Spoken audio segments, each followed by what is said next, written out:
la locura del Evangelio. Ahora tenemos que entender, romper con la idea de que el Evangelio es parte de esta sociedad y de este mundo. No, el Evangelio es parte de la locura de este mundo. El apóstol Pablo decía, no me avergüenzo del Evangelio. Mira cómo dice Romanos 1, 16 y 17. No me avergüenzo del Evangelio porque es potencia de Dios para salud a todo aquel que cree. Fíjate cómo dice la versión Reina Valera actualizada. No me avergüenzo del Evangelio porque es potencia de Dios para salud a todo aquel que cree. Al judío y al griego, es decir, a todo el que cree. Porque en la justicia de Dios se descubre, porque la justicia más bien dice, porque en Él, en Cristo, en Dios, la justicia de Dios se descubre de fe en fe. Como está escrito, el justo por la fe vivirá. La versión normal nos dice que el justo por la fe vivirá, porque la justicia de Dios es por fe y para fe. ¿Cómo entramos en esta gracia? ¿Cómo podemos vivir la justicia, el poder, la abundancia? A través de la fe. Y esto no es de nosotros, sino es un regalo de Dios. Así es que el Evangelio es tan distante como los pensamientos de Dios, que están como si fuera los cielos, tan distantes los cielos de la tierra. Así es el Evangelio de las formas y los modelos de este mundo. El Evangelio es poder, potencia de Dios. Y el apóstol Pablo decía, no me avergüenzo del Evangelio. Podríamos entender algunas cosas de esto. Pablo era una persona humanamente perfecta. Delante de los ojos fariseos religiosos, humanos, era un hombre cabal. Él mismo lo describe. Dice, pero todo esto lo he tenido por basura con tal de ganar a Cristo y venir al conocimiento de Jesús, de su bondad, de su misericordia, de su salvación, de su palabra. Así es que él había dejado el sistema de este mundo, el apóstol Pablo.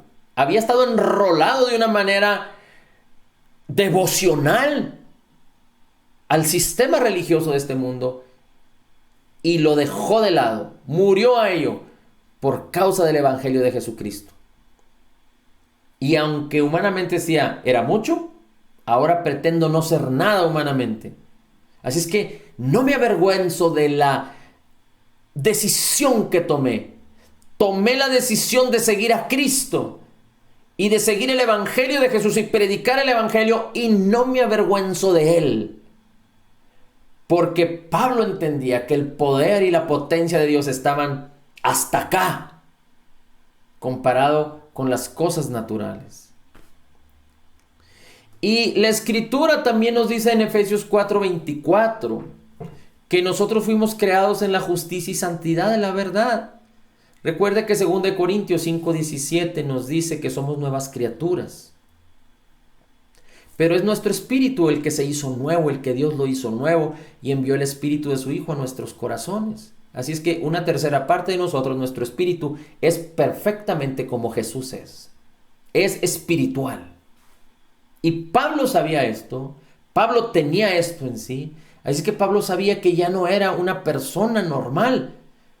Cuando un hombre no creyente se examina a sí mismo, tiene una naturaleza humana pecaminosa, separada de Dios, una naturaleza espiritual separada de Dios, su alma y su cuerpo. Y un creyente nacido de nuevo tiene una gran diferencia, porque ahora ha sido comprado por precio, por la fe, ha sido hecho nuevo en su espíritu, aunque conserva su misma alma y su mismo cuerpo. ¿Dónde está la diferencia? En el espíritu, en el interior. Ahí está la diferencia. Y esto es para todos, pero se necesita creer en la persona y en la obra terminada de Jesús. Segunda de Pedro, fíjese cómo dice, esto lo hemos leído mucho, pero dice la escritura, dice la palabra en Segunda de Pedro capítulo 1, versículos del 1 en adelante, dice: Pedro, apóstol de Jesucristo, que recibió una fe como la nuestra mediante, dice, permítame un segundito, dice aquí, dice, mediante la justicia de nuestro Señor y Salvador Jesucristo, gracia y paz sean multiplicadas en el conocimiento de Dios y de nuestro Señor Jesucristo. Pues su divino poder nos ha concedido todo cuanto concierne a la vida y a la piedad, mediante el verdadero conocimiento de aquel que nos llamó por su gloria y excelencia. Es decir, solo conociendo a través de la palabra lo que Dios nos ha otorgado es que podemos poseerlo, porque esto causará fe. Esto causará que la fe se active para poseerlo, por medio de las cuales nos ha dado grandiosas, maravillosas, preciosas promesas, a fin de que por ellas llegásemos a ser participantes de la naturaleza divina. Esta es la locura del Evangelio. Este es un paradigma que tenemos que romper. Dios nos llamó a participar de su naturaleza divina. Y nuestro espíritu ya participa de la naturaleza divina, pero ahora nuestra alma, nuestra personalidad, nuestro carácter, lo que hablamos, lo que decidimos, lo que soñamos, lo que deseamos, tenemos que permitir que participe de la naturaleza divina de Dios. Ya lo dijimos, esto viene a través de renovar nuestra mente y creer en el corazón para ser transformados. Y nuestro cuerpo fue llamado a participar de la naturaleza divina también. Con el poder con que el Espíritu de Dios vivifique, traiga salud a nuestros cuerpos. Lo haga permanecer fuerte. Moisés, Dios estaba con él y dice que a los 120 años su vista no se había nublado. Josué y Caleb conquistaron siendo mayores de 80 años, porque Dios estaba con ellos. Ahora no solo Dios está con nosotros, el Espíritu mismo de Cristo está en nosotros y el poder, el Espíritu Santo nos ha cubierto. No solo nosotros le tenemos a Él, pero Él nos tiene a nosotros, para que tú y yo participemos de la naturaleza divina. Yo no puedo ver tu espíritu, pero sí puedo ver tu alma, tu comportamiento, lo que crees, lo que deseas, lo que sueñas, lo que hablas, cómo te comportas, qué actitudes tienes. Si son expresadas en este mundo, las personas pueden verlo en ti y en mí. Y también podemos ver el cuerpo de las personas. Tú puedes ver mi cuerpo, yo puedo ver tu cuerpo. Si está sufriendo, si está siendo rejuvenecido, si está viviendo en salud. Y no lo digo otra vez, reafirmo esto, no lo digo para que te sientas mal, sino para que entiendas que fuiste llamado a participar de la naturaleza divina de Dios. Es el deseo y la voluntad de Dios. Descansando en su gracia, esforzándote en su gracia, descansando en el hecho que ella lo hizo por ti. Solo necesitas creer y entonces vivirlo, echando fuera la incredulidad y vivirlo. Así es que lo primero que tenemos que romper aquí es echar fuera de nuestra mente la idea de que no es para nosotros vivir la naturaleza, que la naturaleza es algo extraordinario. A eso fuimos llamados a vivir, y todo aquel que cree. Esto es para todo el mundo. La bendición y el poder de Dios son tan abundantes que no se acaban. Si los más de 7,000 millones de personas que viven en este mundo, los 7,800 billones, 7,800 millones de personas que viven en este mundo, creyeran en Jesús, podrían participar de la naturaleza divina y este mundo fuera extraordinario. Es un ejemplo. Y aún habría para mucho más. Porque las riquezas en Cristo Jesús son inagotables. Y quiero terminar con Filemón. Dice, ruego, es Pablo orando por Filemón, dice, ruego que la comunión de tu fe llegue a ser eficaz por el conocimiento de todo lo bueno que hay en ti por causa de Jesús. Ruego que tu fe manifieste toda la gloria de Dios, haciéndote partícipe de todo lo bueno que Dios ya te concedió, a través de conocer todo lo bueno, a través de conocer la benignidad y la bondad de Dios en su palabra, a través de conocer la abundancia de gracia y el regalo de su justicia, a través de conocer la palabra de verdad, la palabra de fe, la palabra de salvación. Recuerda, Jesús no vino a condenar al mundo, sino a salvarlo.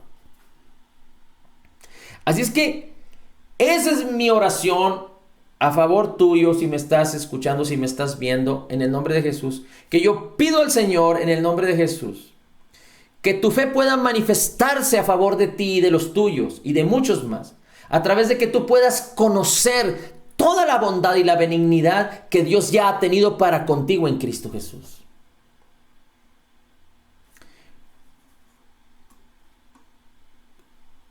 Antes de cerrar, quisiera comentarte dos cosas que me han parecido extrañas. Dos cosas que seguramente las personas que lo comentaron no tienen malas intenciones, pero creo justo que podamos entender correctamente, porque podría traer confusión. Escuché por ahí a unas personas que hablaban acerca de que aún cada persona tiene un lado malo, un lado oscuro. Y déjame decirte que la palabra no dice así. Si lo relacionamos con que un ser humano puede cometer errores, pecar y mantenerse en santidad, podríamos decir que es cierto. Todo hombre nacido de mujer en este mundo puede pecar. Los que no conocen a Cristo porque tienen una naturaleza pecaminosa que los influencia, que los guía, que los lleva. Los que conocemos a Cristo Jesús ya no tenemos una naturaleza pecaminosa, ya no está una naturaleza caída, separada de Dios, que nos influencia a pecar.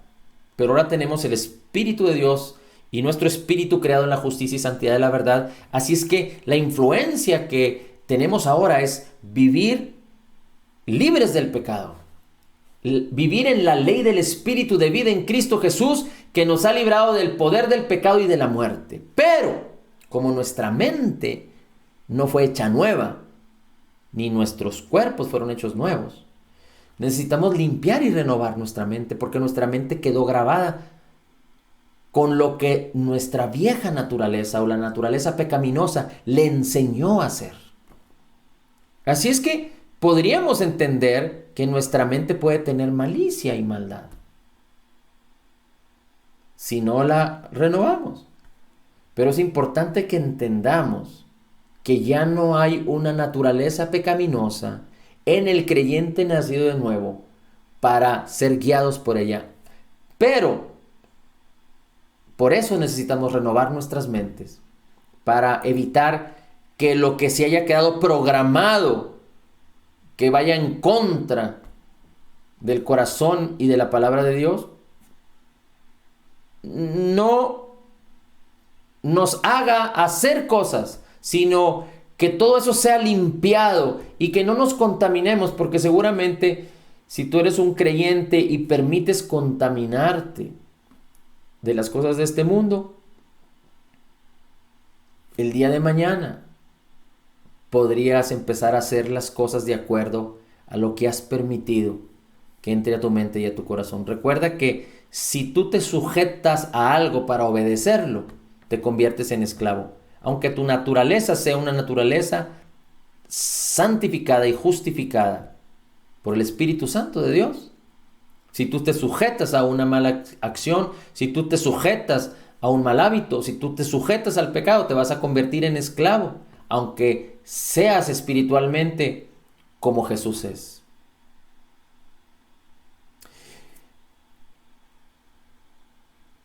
Otra cosa que también escuché y que se me hizo muy extraña es que hablaban de, o se compartía acerca de hablarle al Espíritu. Había una persona enferma que estaba inconsciente y la oración era: háblale al Espíritu que mora en él. Y podríamos decir que es un poco extraño si entendemos el concepto de que ahora nuestro espíritu es uno con Cristo. Porque si no lo entendemos, vamos a pensar o no vamos a entender correctamente qué significa hablar el Espíritu. Es como si hablar al Espíritu es como si fuera su fuerza de voluntad o si fuera una parte de su interior, pero puede sonar extraño cuando no identificamos que nuestro espíritu es uno con el Espíritu de Cristo. Así es que no es hablarle a nuestro espíritu para que haga las cosas o para que tome acciones, sino es nuestra alma la que debe de ser gobernada por el Espíritu.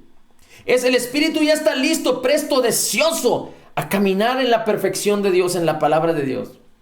Pero nuestra alma no. Es que nuestra alma tiene que ser renovada para ser sujetada por el Espíritu, ser guiada por el Espíritu. Así es que yo no puedo hablarte a tu espíritu para que tu espíritu haga las cosas. No, te hablo a tu mente, hablo a tu corazón, porque tú eres el que tienes que decidir hasta que entonces tú, ejercitando el ser guiado por el Espíritu Santo, tú puedas caminar en la verdad, caminar de acuerdo al corazón de Dios. Ahora, si alguien está enfermo y está inconsciente, y si es un creyente nacido de nuevo, su espíritu está queriendo vivificar el cuerpo. Yo tengo que hablarle en estos términos a su cuerpo. Tengo que hablarle a su alma. Y claro, puedo estar orando en el Espíritu para que las cosas sucedan. Pero esto de hablarle al Espíritu suena extraño cuando no se entiende que somos un ser espiritual, uno con Cristo, que tenemos un alma y un cuerpo, y nuestra alma es como, la mente es como la válvula que permite, si es renovada por la palabra, permite que el fluir espiritual se manifieste en la plenitud del alma y en la plenitud de nuestro cuerpo, y entonces podamos ser transformados en la misma imagen del Señor Jesucristo, de gloria en gloria, en gloria en gloria, en el nombre de Jesús. Padre, te damos el honor, la gloria y la alabanza. Bendecimos tu nombre y te exaltamos. Sabemos que tú eres Señor y Dios. Desechamos cualquier cosa confusa o cualquier cosa que no proviene de ti, pero cada palabra, Señor, cada cosa que tú nos quieres enseñar, que nos has enseñado hoy, permite que sea sembrada, que haya sido sembrada en el corazón como una semilla poderosa y en una buena tierra para que produzca mucho fruto. En el nombre de Jesús te pido que traigas sabiduría y revelación, que tú mismo seas el maestro, que edifique e instruya a todos los que escuchan en el nombre maravilloso de Jesús. Y por la fe, sabiendo que tú nos ayudas y nos guías y que tú nos revelas, podemos declarar que somos totalmente perdonados, perfectamente justificados, altamente favorecidos, profundamente amados, grandemente bendecidos, más que vencedores en Cristo Jesús. Como Jesús es, así somos nosotros en este mundo. Somos la justicia de Dios en Cristo Jesús, sabiendo que tomamos de la abundancia de gracia y del regalo gratuito de tu justicia. Espíritu Santo, te pedimos que nos guíes, que nos enseñes, que nos ayudes, sabiendo que tú intercedes por nosotros con gemidos indecibles. En el nombre de Jesús. Amén, amén y amén.